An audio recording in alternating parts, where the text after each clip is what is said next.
అందరికీ నమస్తే అండి. Welcome to Devi food blogs. ఈరోజు మనం నోటికి ఎంతో రుచిగా ఉండే కమ్మని ఆవు పెట్టిన పులిహోర రెడీ చేసుకుందామండి. ఈ పులిహోర చాలా బాగుంటుంది. మా విలేజ్ స్పెషల్ అండి. ఈ పులిహోరని ఎలా చేస్తామో చూద్దాం రండి. ముందుగా ఒక 100 గ్రాములకు తక్కువ ఉంటుంది చింతపండు తీసుకుని ఆ చింతపండు మునిగే వరకు నీళ్లు పోసుకోవాలి. ఒక గంట సేపు నానబెట్టుకోవాలి మూత పెట్టేసుకుని. ఇప్పుడు ఒక 1/2 కేజీ బియ్యం తీసుకున్నానండి, గిద్ద మైసూర్ బియ్యం.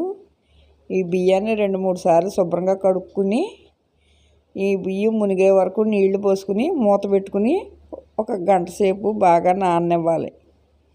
ఇప్పుడు పొయ్యి మీద ఎసరు పెట్టుకుందామండి. పులిహోరకి అన్నం వండుకోవాలి కదా.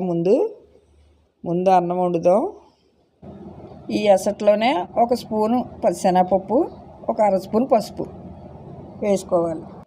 ఈ పసుపు వేయటం వల్ల ప్రతి గింజకి కలర్ సమానంగా పడుతుంది. మన పులిహోర చాలా కలర్ఫుల్గా ఉంటుంది, అందుకనే ఇప్పుడు పసుపు వేసుకోవాలి. ఎసరు మరిగిందండి. మనం నానబెట్టుకున్న బియ్యాన్ని వేసేసుకోవాలి. చూసారా, అప్పుడే లైట్గా పసుపు కలర్ వచ్చాయి కదా బియ్యం. ఇలా ఉడికించుకునేటప్పుడు కొద్దిగా వేస్తే మనకి రైస్ మంచి కలర్ఫుల్గా కనపడుతుందండి. చూడండి, అన్నం ఉడికిందో లేదో చూద్దాం. చిన్న పలుకు ఉండేటట్లే మనం అన్నం వండుకోవాలి. కలిపేటప్పుడు ముద్ద అవ్వకుండా ఉండాలంటే మనం అన్నం వాచుకునేటప్పుడే చిన్న పలుకు ఉండేటట్లు అన్నం వాచుకోవాలి. ఈ అన్నం వాడేలోపు కొద్దిగా అల్లం, 1 స్పూన్ నిండా ఆవాలు.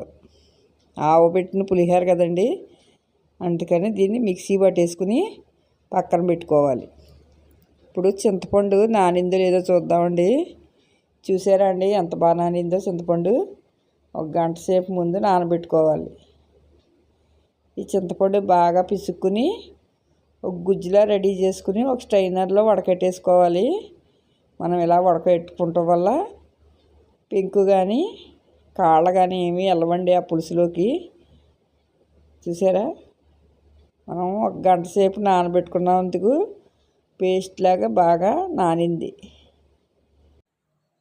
ఇలానే అండి చింతపండు పులుసుని రెడీ చేసుకోవాలి. చిక్కగానే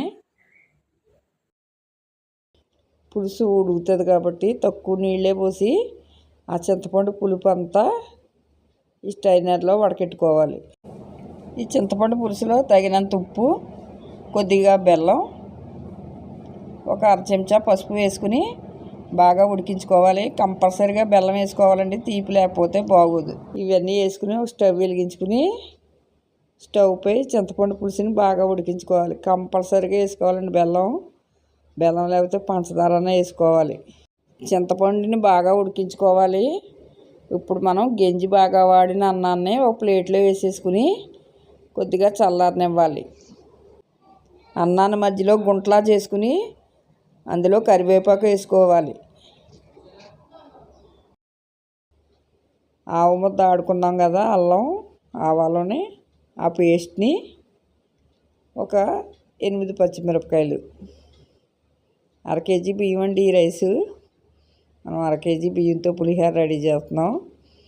ఇవన్నీ అన్నంతో బాగా కప్పుకోవాలి. ఇలా కప్పటం వల్ల వీటి ఫ్లేవర్ అంతా ఈ రైస్కి బాగా పడుతుంది. పోపుకండి వేరుశెనగ గుళ్ళు, సాయి మినపప్పు, కొద్దిగా శనగపప్పు, 1 స్పూన్ ఆవాలు, కొంచెం అల్లం ముక్క, 6 ఎండుమిరపకాయలు, కొద్దిగా కరివేపాకు. పులిహోర పోపుకండి ఇవి. చింతపండు పులుసు ఉడికిందో లేదో చూద్దామండి. చూడండి, దగ్గర పడిపోయింది. చింతపండు పులుసు మనకి రెడీ అయిపోయినట్టే. ఈ పులుసుని తీసుకెళ్ళి మనం అన్నం ఆరబెట్టుకున్నాం కదా, ఆ చల్లారిన అన్నంలో ఈ పులుసు అంతా వేసేసుకోవాలి. ఈ చింతపండు పులుసు పెట్టిన పులిహోర చాలా బాగుంటుందండి. 2 రోజులు నిల్వ ఉన్న ఈ పులిహోర పాడవదండి. చింతపండులో బెల్లం వేసి ఉడికించుకుంటాం కాబట్టి. ఇప్పుడు స్టవ్ వెలిగించుకుని ఒక గిన్నె పెట్టుకుని తగినంత ఆయిల్ వేసుకోవాలి. ఆయిల్ వేడెక్కిన తర్వాత ముందుగా వేరుశెనగ గుళ్ళు వేసుకోవాలి. ఈ గుళ్ళో పచ్చిదనం ఎక్కువ కదండి, అందుకని దోరగా ముందు ఇవి వేయించుకోవాలి. ముందు ఈ కొంచెం వేగిన తర్వాత శనగపప్పు, మినపగుళ్ళు, అల్లం ముక్కలు, ఎండుమిరపకాయ ముక్కలు, ఆవాలు వేసుకుని దోరగా వేయించుకోవాలి. చూడండి, ఈ కొంచెం దోరగా వేయించుకున్న తర్వాత 2 కరివేపాకు రబ్బలు, ఒక 2 రబ్బలు అన్నంలో కప్పెట్టుకున్నాం కదండి, ఒక 2 రబ్బలు ఇందులో వేసుకుంటే మంచి టేస్ట్గా ఉంటుంది, మంచి వాసనతో ఉంటుందండి. మనకు రెడీ అయిందని ఎలా తెలుస్తుందంటే మంచి వాసన వస్తుంది. వాసన వచ్చిన వెంటనే ఈ పోపుని ఈ అన్నంలో వేసేసుకోవాలి. ఇవన్నీ బాగా చల్లారిన తర్వాత మనం గరిటెతో కాదండి, చేతితోటే కలుపుకోవాలి.